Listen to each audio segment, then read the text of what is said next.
afternoon and welcome to Stock Market Today, sponsored by Interactive Brokers. It's Alyssa Corum here with Justin Nielsen, and on the rundown today, we're going to be taking a look at Cadence Design Systems as well as New Oriental Education and checking in on Siena. But first, we turn our attention to the major indexes. It was a nice day across the board. The S&P 500 led the gains, rising about 0.7%. Yeah, so a good close. We started off with a strong gap up on both the NASDAQ and the S&P 500. Things were looking a little dicey in the middle of the day, but we had some news. I think some meeting is happening with the China trade. It's always one news item or another, and that kind of acted as a catalyst to kind of turn things around. Very strong close, and we got back above that 3,000 level on the S&P 500. So one of the things we talked about on Friday was, can we hold those Thursday lows? And so far we have been holding the Thursday lows for both the S&P 500 and the NASDAQ. So that's kind of setting up a floor for us right now. And now we're kind of set up to potentially make a move higher. We kind of had a little bit of a pullback. The big question is was that enough for the stocks to make another move higher and the indexes to move higher? But right now we're holding above that 3,000 level and things are looking good. We're trending above the 21-day moving average line. Not much to complain about. All right, lots of good stuff, and definitely good to see the S&P above that psychological level. And now let's talk about a few names. Let's start with Cadence Design Systems moving on earnings. An interesting upside reversal here, closing up about 2.2%. So let's dive right in to the technicals here.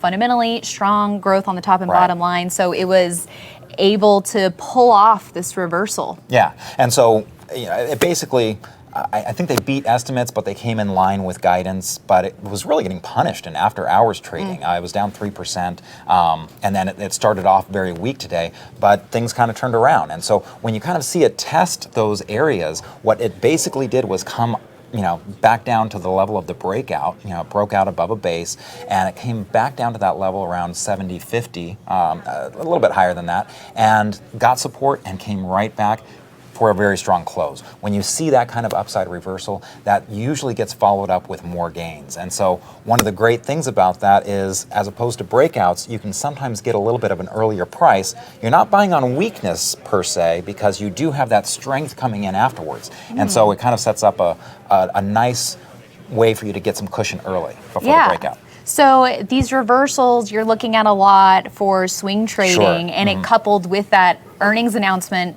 Now we have earnings out of the way, so one of those risks that you're not going to have for another 3 months. And here again, it kind of sets up that floor. If it does undercut the low of the reversal, hey, this is not working, this is not looking right. Same thing that we saw with the indexes. Very interesting. And turning our attention to another stock moving on earnings, but this time a big gap up from New Oriental Education. It gained about 9% today, very heavy volume. We have earnings up 9%, sales up 20%. So yet another quarter of this double-digit sales growth. Yeah, and that was really what helped New Oriental, was the revenue growth. They actually missed on the estimates for earnings. I think they were expecting 64 cents. They came in at 60 cents. The weakest in a little while. Right, but they did beat on revenue by a penny, I believe, and they raised their guidance on the revenue. So they're doing very well on the after-school tutoring and things like that. This was one that we talked about on the podcast, Chris Gessel and I last week. So if people were watching that, we did talk about this setup. And what was happening in the technical action was we had a base. It kind of tried to break out of that base, wasn't gaining traction, kind of fell back, got support at the 50-day moving average line, and that kind of set up another consolidation right before earnings. And so now we got that strong gap up. We've talked about this a number of times, how we look at that first 5-minute bar. Yes, look at those intraday charts on these gap ups. It looked pretty good, but then it kind of fizzled, as the market also kind of weakened. So it really never got back to its first hour high. However, it was a pretty strong close. You look at it in the trading range, and it's like, oh well, it closed in the middle of the trading range. But when you consider that huge gap up, that was a pretty good close. Right. Again, a 9% gain, and this goes to show you our analysis here. You can really put that to action, whether it's on this show Right. or on the podcast. Yeah. And so where do we go from here on New Oriental Education?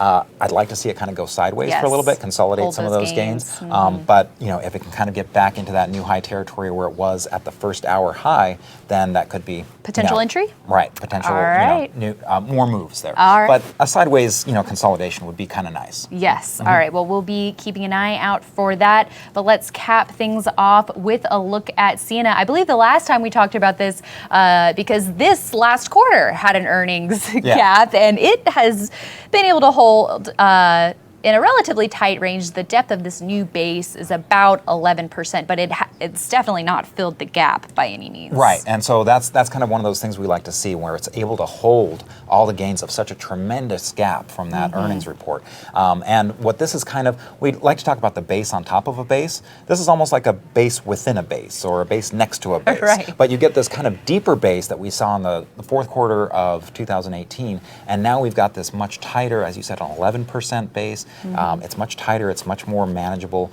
and it consolidated all of those gains that it got from that big gap up. So that's very positive. And this one, you don't have to worry about earnings for a while. The earnings aren't going to be for, I think, till the end of August. Or more, longer, So while we're in full swing in earnings, you don't have to worry about earnings on this one, but it does look like a pretty good setup.